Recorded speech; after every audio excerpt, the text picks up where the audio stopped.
Hi friends, அனைவருக்கும் வணக்கம். Welcome to our channel. இன்னைக்கான கரண்ட் அஃபேர்ஸ் பார்ப்போம். முதல்வர் ஸ்டாலின் அவர்கள் எந்த உயர்மட்ட மேம்பாலத்திற்கு சி சுப்பிரமணியம் மேம்பாலம் என பெயர் சூட்டியுள்ளார்? கோவை மாநகரின் ஆத்துப்பாலம் முதல் முக்கடம் சந்திப்பு ஒப்பனக்கார வீதி வரை உள்ள உயர்மட்ட மேம்பாலத்திற்கு. நாட்டின் பசுமை புரட்சிக்கு முக்கிய பங்காற்றியதற்காக 1998 சி சுப்பிரமணியம் அவர்கள் பாரத ரத்னா விருது பெற்றுள்ளார். மகாராஷ்டிராவின் சோலாப்பூரில் நடைபெறும் மகளிருக்கான ITF இன்டர்நேஷனல் டென்னிஸ் ஃபெடரேஷன் போட்டியில் சாம்பியன் பட்டம் வென்ற இந்திய வீராங்கனை யார்? அன்கிதா ரெய்னா. இவர் மகளிர் இரட்டையர் பிரிவில் சாம்பியன் பட்டம் வென்றுள்ளார். இந்தியாவின் எந்த பகுதியில் IT பூங்கா அமைக்க தைவானின் டீமா திட்டம் வகுத்துள்ளது? லக்னோ, உத்தரப்பிரதேசம். டீமா என்பது Taiwanese electrical and electronic manufacturers association. இந்திய டாக்டர் துவாரகநாத் கோட்னிஸுக்கு எந்த நாடு நினைவு மண்டபம் கட்டியுள்ளது? சீன அரசு ஹெபே மாகாணத்தில் நினைவு மண்டபம் கட்டியுள்ளது. 1937 முதல் 45 வரை நடைபெற்ற சீன ஜப்பான் போரில் பணியாற்றி ஆயிரக்கணக்கான சீன உயிர்களை காப்பாற்றியதற்காக இவருக்கு சீன அரசு நினைவு மண்டபம் கட்டியது. எந்த மாநிலத்தின் குச்சிப்புடி நிகழ்ச்சி கின்னஸ் சாதனையில் இடம் பிடித்துள்ளது? தெலங்கானா மாநிலம் காக்சிபௌலி எனும் இடத்தில் 5000 பேர் பங்கேற்ற குச்சிப்புடி நிகழ்ச்சி. போலீஸ் துறையை வலுப்படுத்தும் நோக்கில் செயற்கை நுண்ணறிவு அடிப்படையிலான எந்த செயலியை உத்தரப்பிரதேச மாநிலம் அறிமுகம் செய்துள்ளது? யாக்ஸ் செயலி.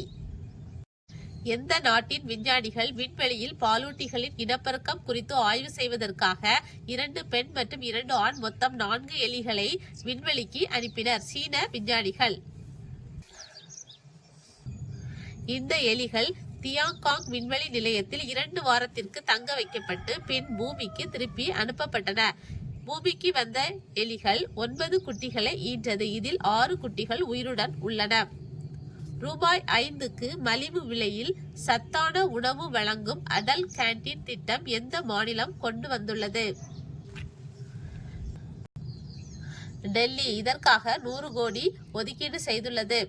மொத்தம் 100 இடங்களில் அடல் கேண்டீன் திட்டத்தை தொடங்குவதற்காக திட்டமிட்டுள்ளனர். துருக்கி நாட்டின் முதல் அணுமின் நிலையம் அமைப்பதற்காக ரூபாய் 80,000 கோடி நிதி வழங்கிய நாடு எது? ரஷ்யா. இந்த அணுமின் நிலையம் மத்திய தரைக்கடல் அருகே மெர்சின் மாகாணத்தில் அமைந்துள்ளது. இதன் மதிப்பு ரூபாய் 1,80,000 கோடி. 2010 முதல் இதன் கட்டுமானம் நடைபெற்று வருகிறது. இந்த அணுமின் நிலையம் அடுத்த ஆண்டு முதல் செயல்பாட்டுக்கு வருகிறது. T20 கிரிக்கெட்டில் அதிக விக்கெட்டை வீழ்த்தியவர் என்ற வரலாற்று சாதனையை நிகழ்த்தியுள்ள வீரர் யார்? பூட்டான் வீராங்கனை சோனம் எசே. இவர் பூடான் மற்றும் மியான்மர் இடையே நடைபெற்ற மகளிர் அணி T20 போட்டியில் 4 ஓவர்களில் 8 விக்கெட்டுகளை கைப்பற்றியுள்ளார். த கிரேட் சாங்சன் ஹேக் என்ற புத்தகத்தை எழுதியவர் யார்? உர்ஜித் படேல். இவர் இந்திய ரிசர்வ் வங்கியின் முன்னாள் ஆளுநர். குடியரசுத் தலைவர் திரௌபதி முர்மு அவர்கள் எந்த மொழியில் எழுதப்பட்ட இந்திய அரசியலமைப்பை வெளியிட்டுள்ளார்? சந்தாலி மொழி. ஜார்க்கண்ட், ஒடிசா, மேற்கு வங்காளம் மற்றும் பீகாரில் பேசப்படும் மொழி சந்தாலி மொழி.